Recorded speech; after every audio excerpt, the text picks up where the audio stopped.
and to harness the power of sport as an educative sort of vehicle is incredible, and that's what we do at Show Race the Red Card. So myself and my colleague Seth are part of a much wider team where we'll visit football clubs up and down the country. But the rest of the team work in schools and with companies and with adults and things like that. So our sort of mine and my colleague Seth's niche role is we go to football clubs and we'll deliver events with young people from the local area. So let's say, were you at Liverpool, John Moore? Yeah.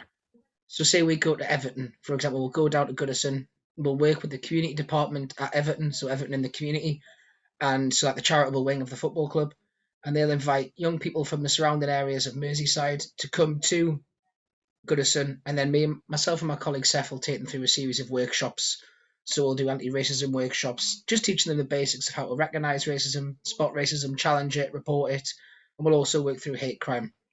And then what we do at the end, which is sort of the unique part of the day, is we'll ask Everton Football Club if they can invite players from their men's and women's first team to come down to the session in the afternoon, and we'll give the young people an opportunity to ask their questions about racism to the panel of footballers, and then they'll be able to give their opinions and their advice, and that sort of coupling of the educative part of the day with the influential figures backing up the message of the day is a really sort of it can be a really impactful approach because young people are learning all the time, but to have that message backed up by people that they really look up to, it just makes it packs a bigger punch. How are you, as a re-education charity, helping people to understand that racism is not acceptable? So it'll be sort of the educate. So we think the unique opportunity is to target young people at a young age.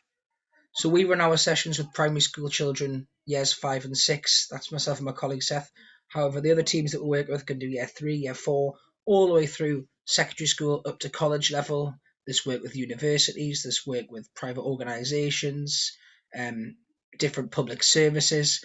So it's always about constantly challenging ourselves to learn more and be better. So, for example, we speak about unconscious bias an awful lot.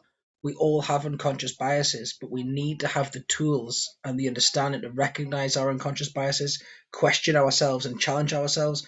So it's the idea that you need to constantly keep educating yourself at all times. But I think the real way of combating it now is to get to young people early. I am 28, and we never had any sort of anti-racism training or anything like that through primary school or secondary school. It was something that you might have spoke about at home with your family, if your family spoke about them sort of things. But if you didn't want to speak about, you know, inequality and diversity, if it was a conversation that didn't come up naturally around the dinner table, you could go right the way through to university before you were even sort of